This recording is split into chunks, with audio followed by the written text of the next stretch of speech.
présenter Fabrice Fouché, qui est directeur de recherche à l'INRAE, à Angers, et qui a été récemment primé par l'Académie d'agriculture de France pour ses travaux sur le rosier. Et de l'accueillir aujourd'hui et de lui donner la parole. Fabrice, vous avez la parole. D'accord, bonjour à tous. Merci Yvette pour la présentation et merci pour l'invitation. Merci aussi à Jannick Gourlet pour la section rose de m'avoir invité et bien sûr à la SNHF pour organiser ces webinaires. Alors, le temps que je partage mon écran, alors ça avait marché tout à l'heure, en espérant que ça fonctionne bien maintenant.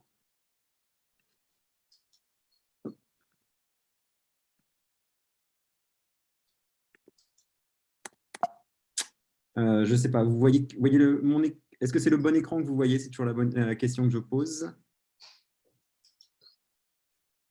Oui? Oui, c'est le bon écran.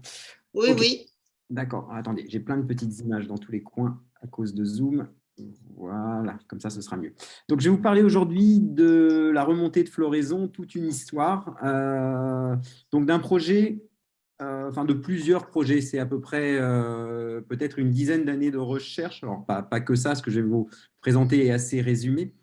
Mais ce qui est assez intéressant dans ce projet-là, c'est que c'est un projet qu'on a mené en interdisciplinarité avec des historiens et plus particulièrement une historienne, Christiana Ogina-Pavi, de l'Université d'Angers. Donc, comme le précisait Yvette, je suis directeur de recherche à l'INRAE et en fait, j'anime une équipe qui s'appelle Génétique et diversité des plantes ornementales au sein de l'IRHS, l'Institut de recherche en horticulture et semences. Et on travaille sur tout ce qui est question de diversité au sein des rosiers et d'études de déterminisme génétique. Alors, je vais vous parler de la floraison, mais on travaille aussi sur la résistance, sur le parfum, par exemple, avec l'équipe de Sylvie Bodino à Saint-Étienne. Ah, comment je passe? Voilà.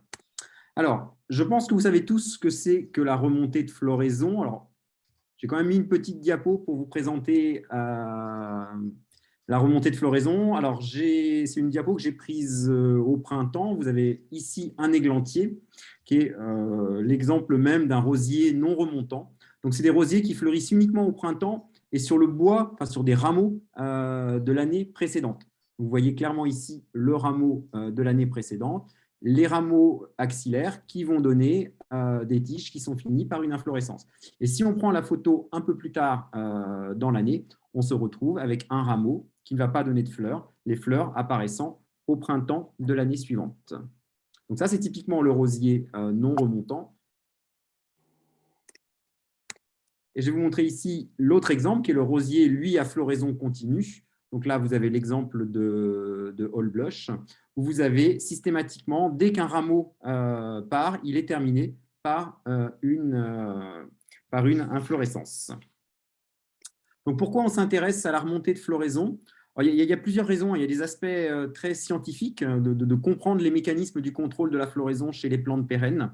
C'est assez étudié chez les plantes annuelles, mais quand on avait commencé le projet, il y avait peu de données sur la floraison des plantes pérennes. Et il y a surtout un intérêt, c'est de comprendre cette saisonnalité de la floraison avec ce modèle assez particulier chez le rosier, qui est cette capacité à refleurir. Puis ça répond à des questions aussi autour de l'adaptation au changement climatique. Et la remontée de floraison, c'est aussi un caractère assez intéressant à étudier en lien avec la sélection par l'homme, car c'est un caractère qui a joué un rôle majeur dans la sélection des rosiers, d'où cette approche interdisciplinaire qu'on a lancée entre histoire et génétique. Alors, la façon dont j'ai préparé ma présentation, c'est je suis parti de cette rose que je vous montre ici, qui est All Blush. Certains d'entre vous la connaissent sûrement. C'est une variété chinoise ancienne. Alors, quand je dis variété chinoise ancienne, ce qu'on sait, c'est qu'a priori, elle a été introduite en Europe à un moment, avant le 19e siècle, comme ça je ne vais pas faire d'erreur. Elle a été présente au 19e siècle. Et entre autres, cette variété, avec d'autres variétés chinoises anciennes, a été croisée avec les rosiers anciens européens, qui eux étaient non remontants, pour donner toute cette génération d'hybrides qui vont être créés au 19e siècle et qui vont mener aux roses modernes. Et ce que j'aimerais vous montrer aujourd'hui, c'est pourquoi All Blush a une floraison continue. Qu'est-ce que la génétique nous apprend sur la remontée de floraison de All Blush? Est-ce qu'on peut aller encore plus loin, c'est-à-dire remonter sur l'origine de la remontée de floraison en essayant d'aller voir dans les roses chinoises anciennes, voire sauvages? Et puis, la dernière question que j'aborderai, c'est quelle contribution All Blush et la remontée de floraison a joué et intervenu vis-à-vis des roses modernes.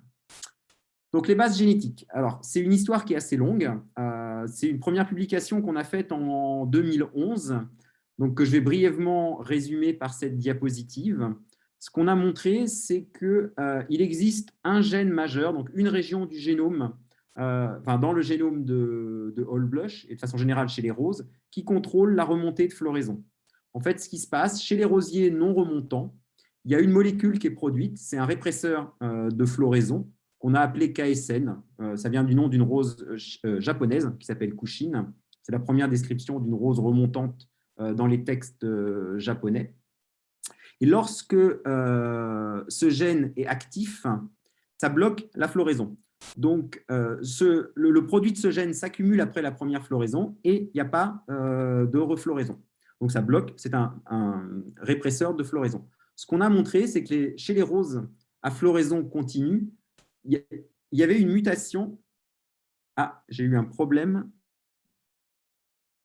Je repartage mon écran. Excusez-moi.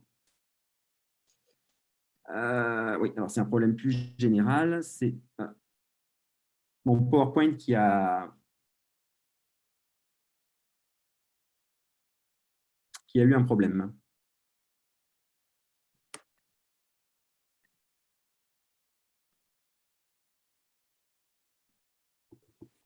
Un problème de remontée sur le PowerPoint? Et ouais, je suis en train d'essayer de remonter. Voilà, ça revient, ça revient. Il réouvre. Voilà.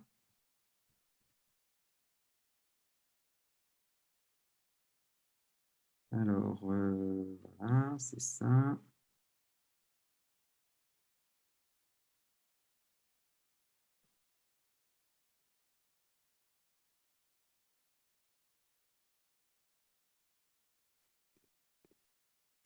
Voilà, c'est bon.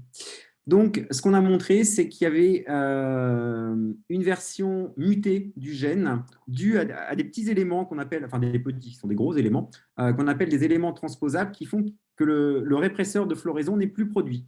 Donc, chez les rosiers à floraison continue, il n'y a plus d'accumulation de ce répresseur de floraison et on a une floraison continue. Et cette mutation, elle est due à l'insertion d'un élément, alors je vais en parler souvent, qu'on appelle copia, qui est un élément transposable. Les éléments transposables, ce sont des petits éléments dans le génome qui ont la capacité d'aller d'un endroit à l'autre du génome. Et lorsqu'ils s'insèrent dans un gène, ils peuvent casser ce gène et créer une mutation.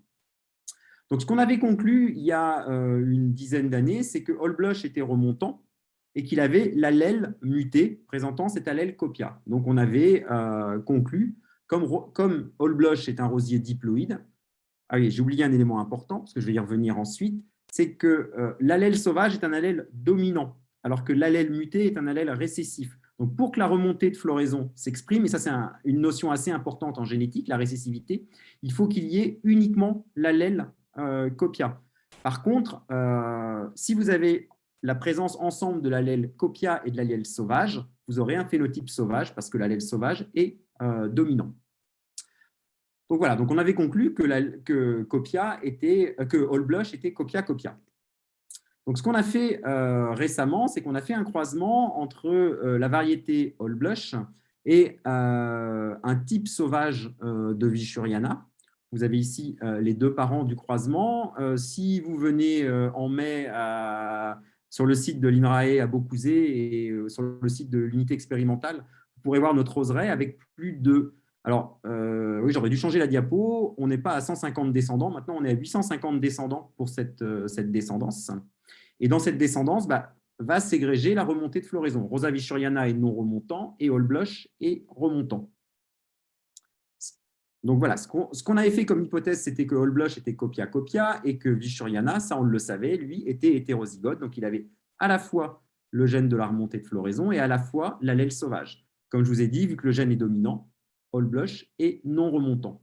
Donc si vous faites un croisement comme celui-ci, donc là on va faire un petit peu de génétique mendélienne, j'espère que je ne vais pas trop vous perdre, c'est une génétique assez simple, mais le parent mâle, il va pouvoir donner deux types de gamètes, soit l'allèle sauvage, soit l'allèle copia.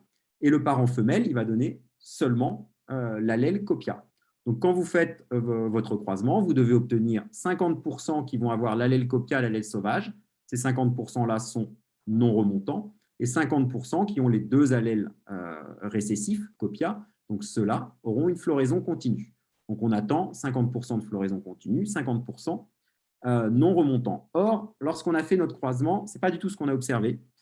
On a bien observé, on observe bien 50% de remontants, 50% de non-remontants, mais lorsqu'on regarde les allèles, on s'aperçoit qu'en fait, on a bien des copias qui correspondent à cela, on a bien des copias wild type qui correspondent à cela, mais on observe des rosiers qui ont simplement l'allèle sauvage.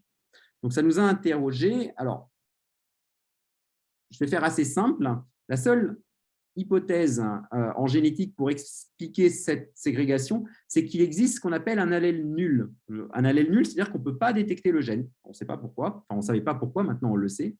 Et si on prend cette hypothèse d'allèle nul, eh bien on se retrouve dans les proportions qu'on attend, c'est-à-dire 50% de rosiers qui sont copia-copia, c'est ce qu'on observe ici, c'est soit ils ont copia-copia, soit ils ont copia nul.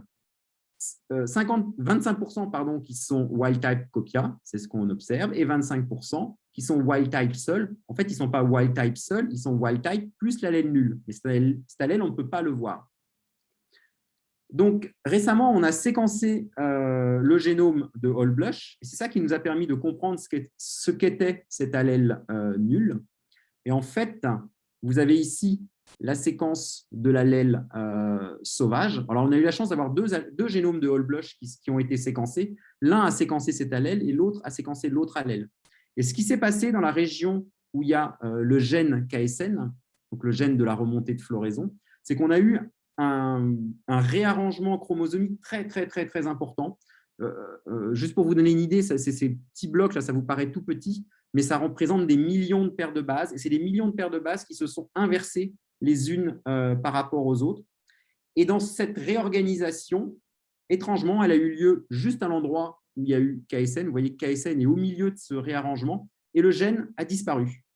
Donc, en fait, on a un des allèles qui présente bien le gène et l'autre allèle qui ne présente plus le gène. Donc, le gène ROKSN a été délété, il est complètement perdu du fait du réarrangement.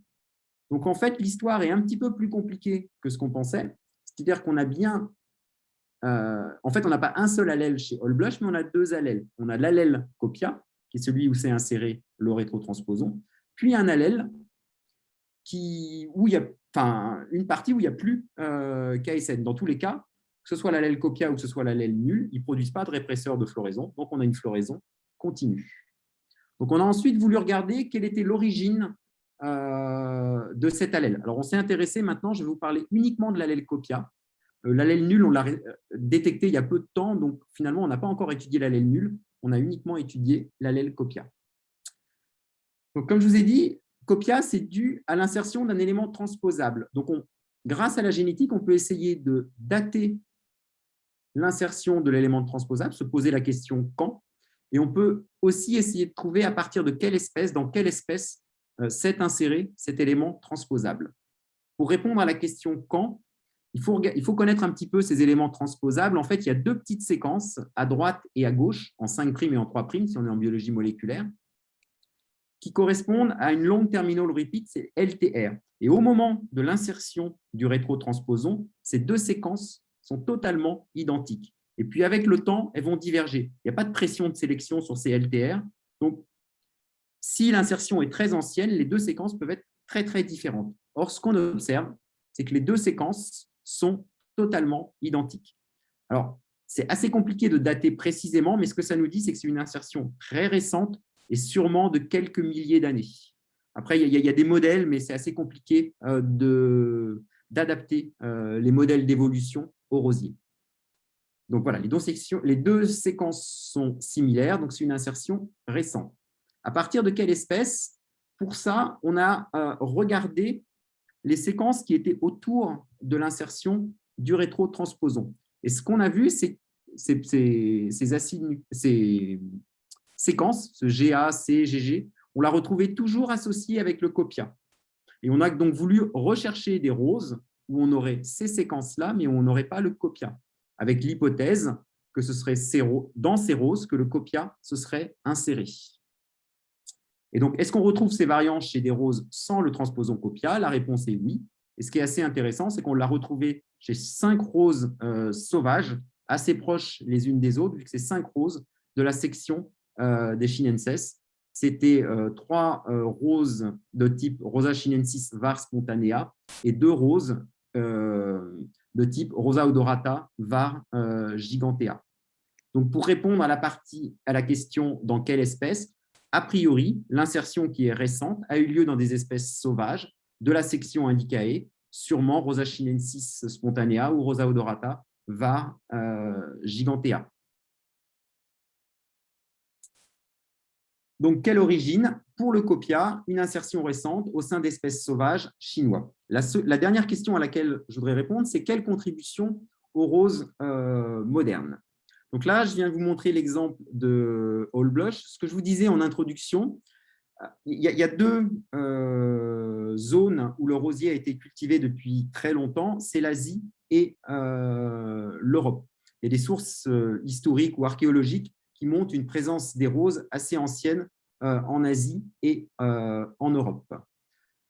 Donc, ce que je viens de montrer, c'est qu'a priori, All Blush, qui est une rose qui a été introduite à partir de Chine, était remontante. Donc, on peut imaginer qu'en Chine, à un moment, au sein des roses sauvages, il y a eu une sélection, une domestication de roses remontantes.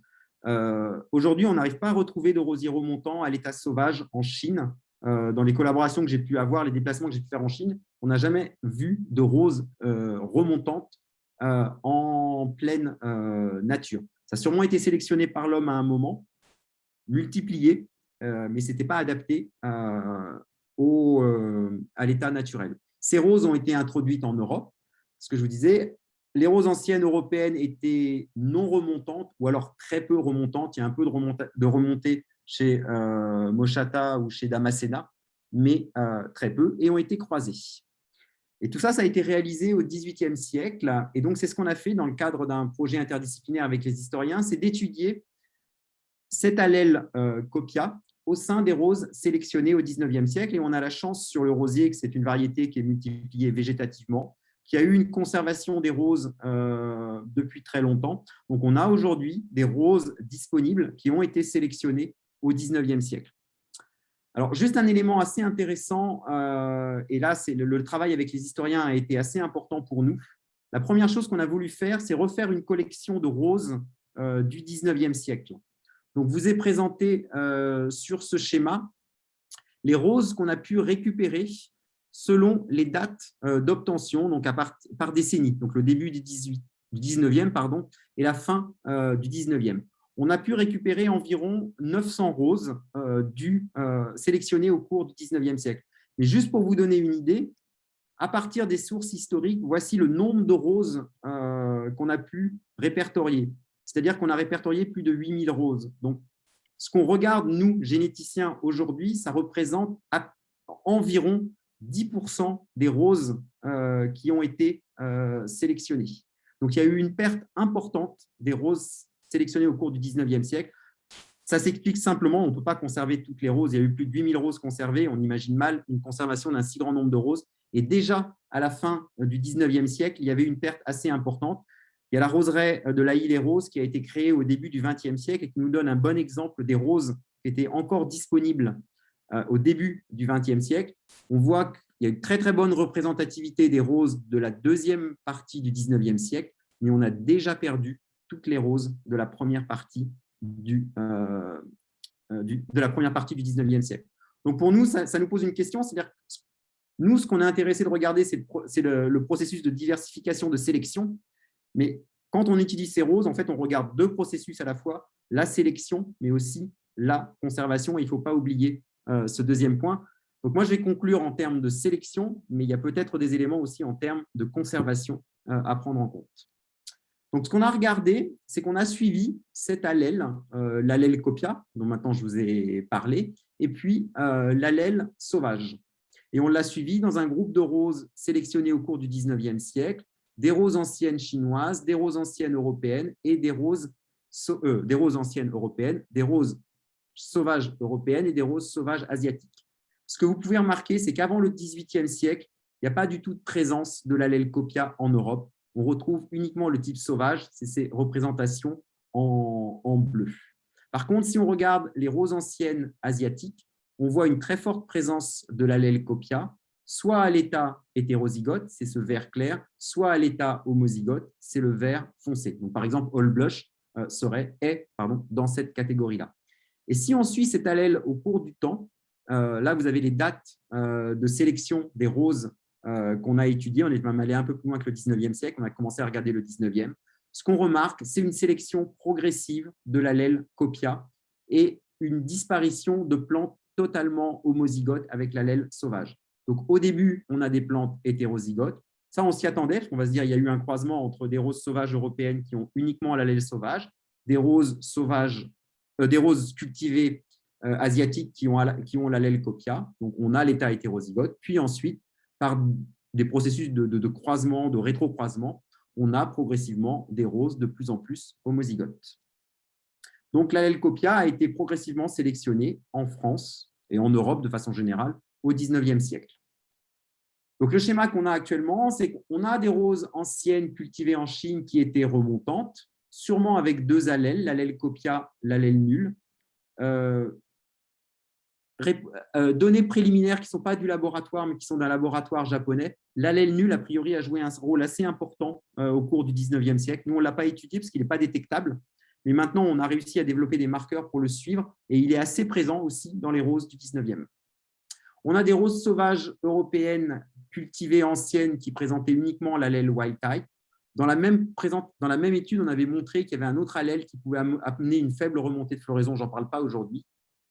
Et par croisement, au cours du 19e siècle, on a une sélection progressive de l'allèle copia. Et cet allèle intermédiaire, lui, il y a une sélection uniquement transitoire et il va disparaître au 19e siècle. Voilà pour les principaux résultats. Et juste pour finir, un élément que je trouve assez intéressant, et je vous le soumets, c'est juste mes dernières constatations. Ce travail vient d'être publié en 2021 dans une revue qui s'appelle Horticultural Research. Et en finalisant la publication, on s'est aperçu d'un élément assez intéressant. C'est ce que je vous montre ici. C'est au cours du 19e, vous avez remarqué qu'on a beaucoup de roses qui sont hétérozygotes, copia, wild type.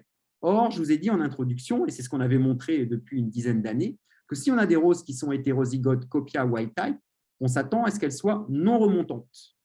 Or, si vous regardez ce schéma-là, entre 1875 et 1899, on aurait à peine 20% de roses remontantes. Alors, si vous connaissez un peu le domaine de la rose, grosso modo, c'est la période où sont en train d'exploser les hybrides de thé. Même 1850-1874, c'est la période où explosent les hybrides remontants. Il y a beaucoup de roses qui sont très remontantes. Donc, finalement, on a peu de rosiers copia-copia qui sont normalement ceux qui devraient être remontants. Et si on regarde les données encore plus en détail, si on prend les rosiers copia-copia, ils sont très remontants. C'est parfait. Si on prend les rosiers wild type, normalement, on s'attend à ce qu'ils soient non remontants. C'est la majorité. Étrangement, on en a quelques-uns qui ont une faible remontée. Mais surtout, ce qui est surprenant, c'est les rosiers wild type copia. Je vous avais dit que wild type était dominant. Donc, normalement, ils devraient être non remontants. Sur la centaine qu'on a étudiée, il y en a 21 qui sont non remontants, 21 qui ont une faible remontée et quasiment plus de la moitié qui sont très remontants. Et ça nous pose des questions. Ça veut dire que l'allèle wild type, il n'est pas si dominant qu'on le pensait. C'était le cas dans nos croisements, mais sûrement lorsqu'on passe dans un fond génétique beaucoup plus large, ce n'est plus le cas. Donc, il y a différentes hypothèses qui vont être testées. Est-ce qu'il y a d'autres régions du génome qui contrôleraient la remontée de floraison? Est-ce qu'il y a d'autres allèles qui interviendraient? Alors, bien sûr, il y a l'allèle nul, mais peut-être d'autres allèles. On est dans un contexte aussi, je n'en ai pas parlé, mais de polyploïdie. C'est-à-dire que nous, on travaille dans nos descendants sur des rosiers diploïdes, les rosiers cultivés sont tétraploïdes. Donc, ça, est-ce que ça joue un rôle? Et puis, il y a peut-être un autre aspect. qui est que l'allèle copia pourrait intervenir sur l'allèle sauvage par des phénomènes qu'on appelle des phénomènes de paramutation.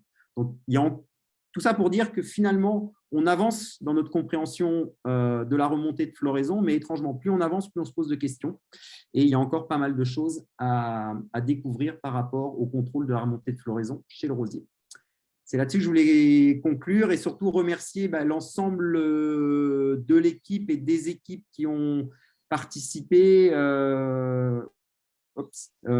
Et je voulais surtout remercier aussi, et qui jouent un rôle important pour nous, c'est toutes les personnes qui sont impliquées dans la conservation des roses, parce que ce travail-là, il est possible, parce qu'il y a des roses qui sont conservées depuis des décennies, voire des siècles.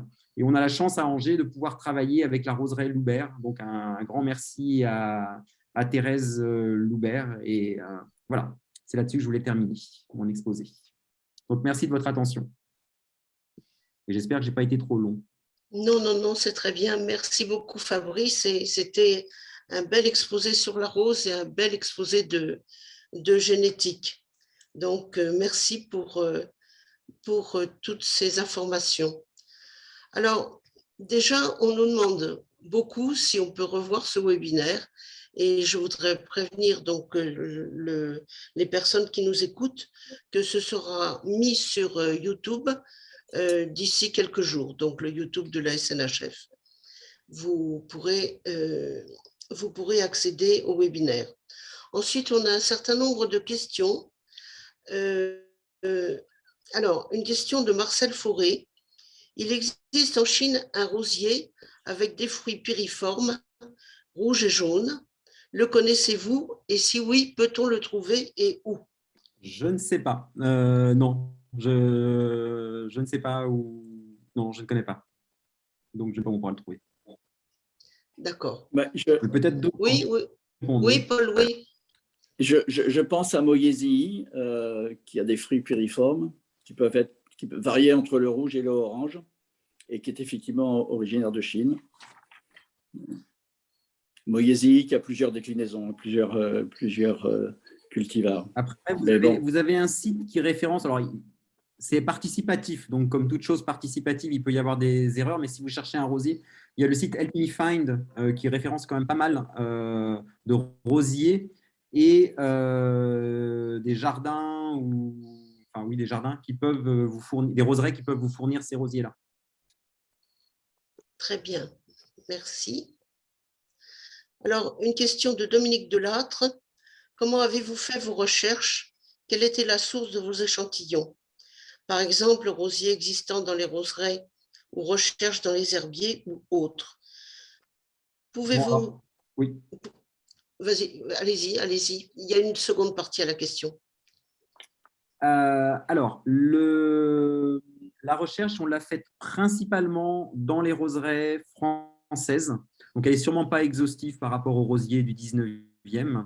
Donc, on a beaucoup prospecté la roseraie de la Île-et-Rose, la roseraie de Madame Loubert.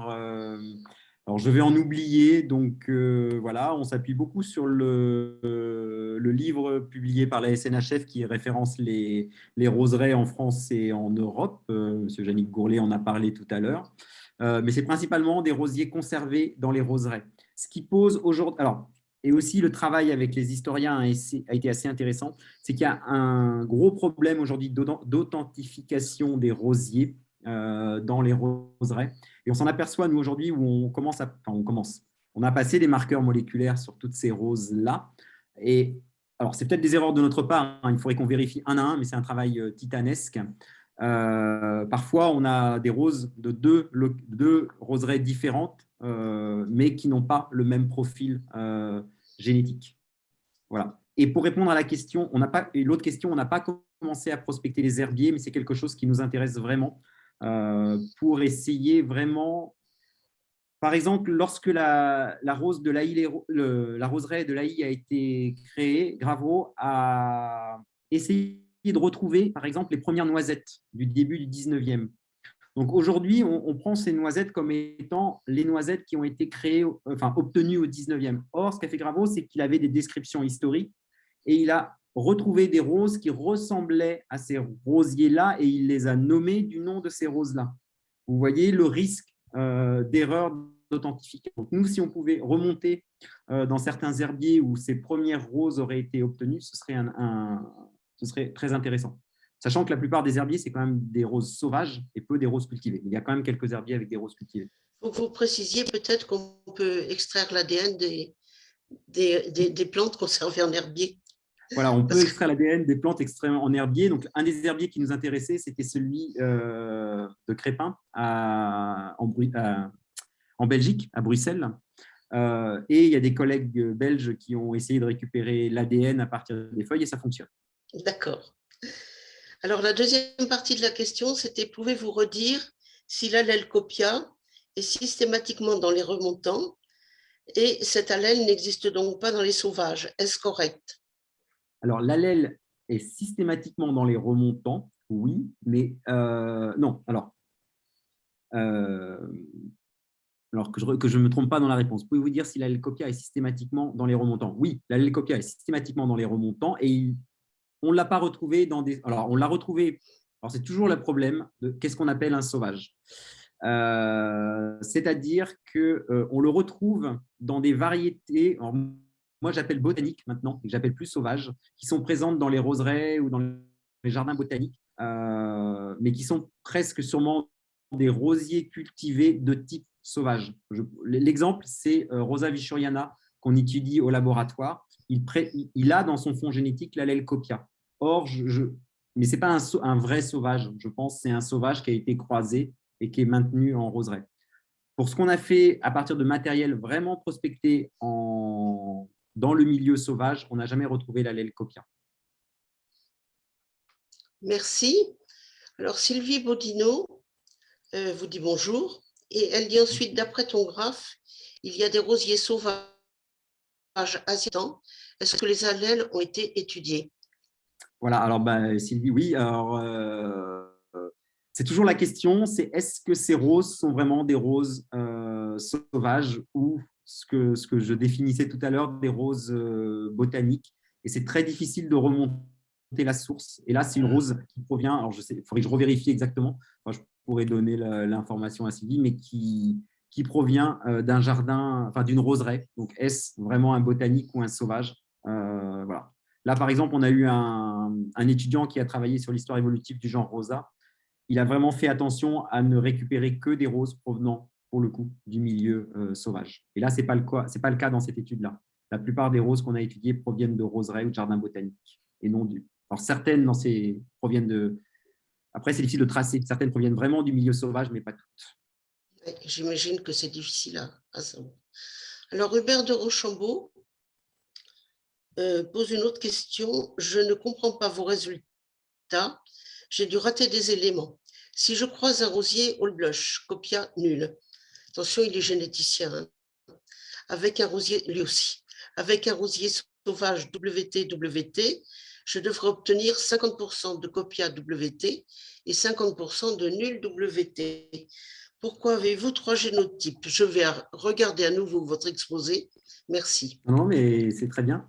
Tout compris, il manquait juste une information, c'est que le sauvage qu'on a, alors qui n'est pas un sauvage, encore une fois, qui est un botanique, qui est ce Rosa vichuriana, n'est pas wild type, mais il est wild type copia. Et ça, on le savait de croisement antérieur. Ce qui fait que vichuriana va donner des allèles type wild type copia, et comme montré, All Blush va donner des copias nuls, et on va obtenir la combinaison wild type nul qui va être égale à wild type parce qu'on ne détecte pas le nul. Voilà comment on obtient alors, je ne sais plus quel était. Voilà pourquoi on obtient trois génotypes. 3 génotypes. Voilà, il vous dit merci. Moi, j'ai une question. Je crois que je suis arrivée au bout des questions là, posées par les… Enfin, pas une question, j'ai une remarque.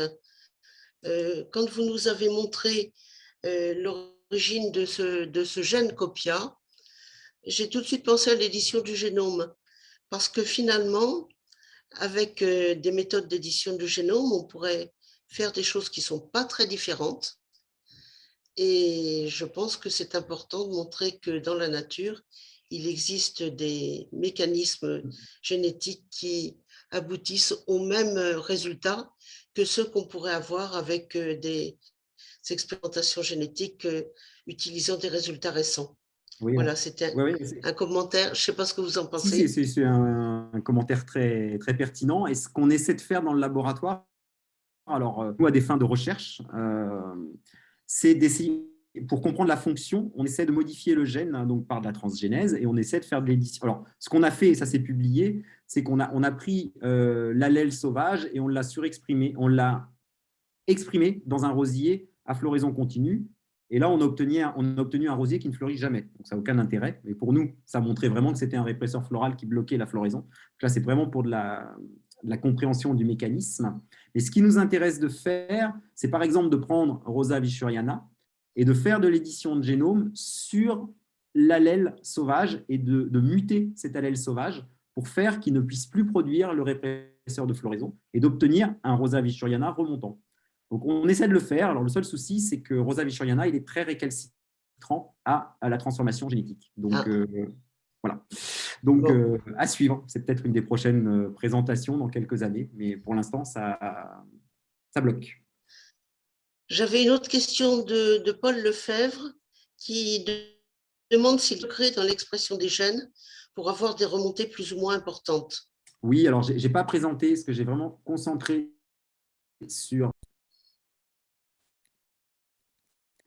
l'allèle copia, mais ce qu'on a montré, alors là, il faut se replonger dans la publication, on avait identifié une autre version de KSN qu'on a appelée A181, parce qu'en position 181, il y a un nucléotide qui est modifié et on a un A. Et en fait, on a montré que ces rosiers avaient une remontée plus faible. Alors, si ceux qui connaissent, c'est Rosa moschata, Rosa damascena, Rosa rugosa. Et en fait, c'est associé à une accumulation des transcrits et donc de la protéine plus faible chez ces variétés-là. Donc, ils produisent moins de répresseurs et ils sont légèrement remontants. Très bien. Alors, je crois que j'ai une autre question. Anne Suza qui est rassurée que certaines plantes soient récalcitrantes aux manipulations génétiques. Bon, on ne va pas rentrer dans le débat là. C'est un peu compliqué. C'est quand même, pour nous, chercheurs, un outil intéressant. C'est un outil, oui, important. Bon, après, il peut y avoir un débat sur son utilisation plus générale, mais pour nous, chercheurs, ça quand même nous permet de valider, de voir de travailler sur certains gènes. Il y a encore une question. Quel est pour vous le rosier le plus remontant aujourd'hui? Quel est le rosier le plus remontant? C'est une question de Pascal Pinel. Je ne sais pas. J'ai dans mon jardin du Hall Blush qui remonte très très bien, mais il remonte par vagues. C'est un peu le problème de Hall Blush, donc vous n'avez pas des floraisons continues. Je ne sais pas, je vais laisser mes petits collègues répondre. Pour vous, c'est quoi le plus remontant? Une variété qui aurait vraiment une floraison très continue? C'est-à-dire où les vagues se chevaucheraient, parce que c'est un peu le problème de Hall Blush, c'est qu'il a une première vague, ça s'arrête, il a une deuxième vague, donc ça fait des vagues. Je propose Mutabilis, par exemple, qui remonte longtemps. Oui, ça me paraît bien. Bravo. Ouf. Bon, déjà, la première chose à faire, si vous voulez qu'ils remontent régulièrement, c'est quand même de les tailler dès que la floraison est passée. C'est quand même un élément important pour leur permettre de ne pas les laisser monter à fruit. Parce que là, vous allez bloquer des remontées importantes. Alors, Chantal Guiraud dit aussi Rosa chinensis sanguinea Bengale, crimson. Et Paul semble approuver. J'ai une autre question de Philippe Lebettet, qui est donc, lui, le coordinateur de la section orchidée. Et je vois qu'il est intéressé parce qu'il se demande si le processus évoqué est susceptible d'être généralisé à d'autres genres botaniques. Pourquoi pas les orchidées? Alors, lorsqu'on a fait la publication en 2011, j'ai un autre genre qui est très très proche, qui est Fragaria. Donc, on a regardé, c'était fait avec l'équipe de Béatrice Desnoyers. qui a présenté les résultats, je ne sais plus, dans un séminaire il y a quelques temps, où on a montré que chez la fraise des bois, alors je précise bien la fraise des bois, Fragaria vesca, c'était le même gène qui était touché. Alors, ce n'était pas l'insertion d'un transposon, c'était juste un changement de nucléotide qui cassait le gène. Et donc, si vous avez des fraises des bois, quand vous voyez des fraises des bois remontantes, c'est une mutation type KSN. Par contre, ce n'est pas ce qui fonctionne chez les rosiers cultivés, Fragaria ananassa, c'est un autre déterminisme génétique. Après, est-ce qu'on peut le généraliser à d'autres genres encore plus éloignés? Je ne sais pas. Ça devient assez compliqué. Mais voilà. On y avait réfléchi à un moment, mais le projet n'a pas été financé, de regarder un peu sur l'hydrangea, par exemple, mais ça n'a pas été fait. Alors, attendez, oh là là, les questions arrivent. Quelqu'un demande de répéter les noms des rosiers remontants, mais je pense que Madame Loubert a répondu en direct. Et Carole Meul demande si la remontée n'est pas aussi tributaire de l'environnement, des facteurs climatiques ou d'autres facteurs, comme chez d'autres rosacées. Oui, tout à fait. Alors, peut-être pas la floraison continue. Je pense que si vous entretenez bien votre rosier, si vous l'arrosez, je pense qu'il y a des personnes autour, j'allais dire autour de la table, autour de l'écran qui s'y connaissent bien mieux que moi, il refleurit quand même assez bien. Par contre, tous les rosiers qui sont à floraison plus faible, alors je sais que nous on travaille sur un autre, alors j'en ai pas parlé, mais All Blush, il y a une variété qu'on appelle All Blush Climbing. Donc, c'est des rosiers qui ont une capacité à remonter. Et ça, c'est vraiment dépendant de l'environnement. C'est-à-dire que certains automnes, on va avoir des très, très belles remontées sur les All Blush Climbing et d'autres automnes, non. Donc, il y a le facteur environnemental, oui, va jouer dans certains cas. Je ne pense pas sur les rosons continues, mais plus sur toutes ces petites floraisons intermédiaires, intermédiaires ou occasionnelles. Alors, nous avons une dernière question de… Ah, pardon, il y en a encore une autre, mais après, il va falloir que je pose les deux questions, puis après, il va falloir qu'on passe à l'exposé suivant. C'est Jean-Claude Quessard. Alors, c'est une question technique. Es-tu sûr que Copia interrompt le cadre de lecture? Est-ce qu'il ne contiendrait pas une séquence régulatrice, par exemple dans l'intro, qui pourrait réprimer la transcription? Dis-moi si c'est une hypothèse farfelue. Alors, dans la publication originelle en 2011, ce qu'on montre, c'est qu'en fait, c'est alors, Jean-Claude a raison, parce que ce n'est pas le cadre de lecture. Je ne sais pas si j'ai dit que c'était le cadre de lecture qui était cassé. Non, je ne crois pas. J'ai peut-être dit quoi. En fait, le copia, là, ça va devenir très technique. Je suis désolé pour ceux qui ne s'y connaissent pas beaucoup en biologie moléculaire, mais il est dans l'intron. Donc, normalement, l'intron, il est épicé, donc on peut s'attendre à ce qu'il n'y ait pas de problème. Or, la séquence du copia est très, très grande. Elle fait 10 000 paires de bases par rapport à un gène qui fait uniquement 2 000 paires de bases. Et en fait, la transcription se perd dans le second intron. Donc, on n'a pas d'ARN mature qui apparaît, un ARN polyadénylé, comme on observe normalement pour la transcription d'un gène. Donc, on a bien la transcription qui démarre, mais elle se perd dans le deuxième intron. Alors, y a-t-il un caractère génétique lié ou opposé à la remontée de floraison? Alors, ça, c'est vraiment quelque chose lié ou opposé. Alors, je vais utiliser le terme lié au sens génétique du terme, c'est-à-dire que proche du gène de la remontée de floraison, et ça, peut-être que s'il y a des sélectionneurs ou des gens qui ont fait des croisements dans l'assistance, ils s'en sont aperçus. C'est-à-dire que c'est sur une région du génome où, en quelques millions de paires de bases, on a à la fois le gène qui va contrôler la duplicature, donc le fleur simple, fleur double. Donc ça, c'est très proche du gène de la remontée de floraison. On a un gène qui va contrôler et qui est assez important pour les croisements, c'est l'incompatibilité, l'auto-incompatibilité qui est présente chez le rosier.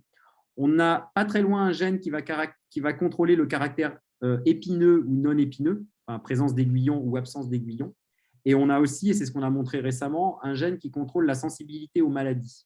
Et donc, par exemple, avec Jean-Claude et Sylvie et aussi Christiana Pavi, on s'interroge aujourd'hui si, par exemple, au cours du 19e siècle, où on a sélectionné le gène de la remontée de floraison, on n'aurait pas non intentionnellement sélectionné des caractères qu'on ne voulait pas, par exemple la sensibilité aux maladies. Et du fait de la présence de cette sensibilité proche de la remontée de floraison, du fait d'une liaison génétique, on aurait pu sélectionner des rosiers qui présentent une sensibilité aux maladies. Alors, on va terminer sur une remarque de Bruno Després qui dit ne pas confondre remontée et floraison continue. Oui, tout à fait. Il a tout à fait raison. La floraison continue est un cas bien particulier de la remontée de floraison. Voilà. Bien, maintenant,